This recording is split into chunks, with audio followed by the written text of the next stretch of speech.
Қайырлы күн. Бүгін сіздермен осындай дәмді сазан балығын қуыратын боламыз. Өте дәмді шығады. Жасап көріңіздер. Балықтарымызды жуып, өз қалауларымызша тұз салып араластырамыз. Одан кейін ұнымызға қалауларымызша қара бұрыш, қызыл бұрыштарымызды саламыз. Ол бірақ өз қалауларыңызша салмасаңыздар да болады. Араластырып аламыз.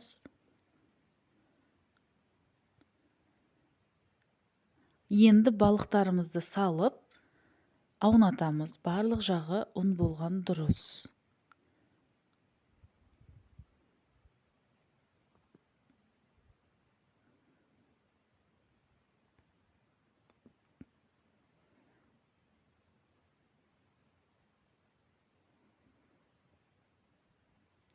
Қызып тұрған майымызға орташа алауда отта балықтарымызды пісіріп аламыз.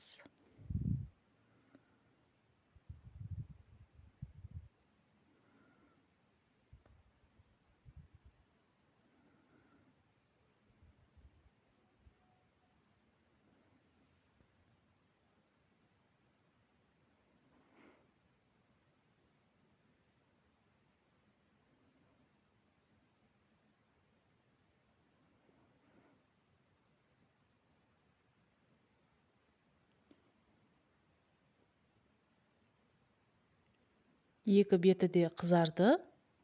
Енді ыдысқа салып аламыз. Өте дәмді шығады, ас болсын. Өте оңай, өте дәмді.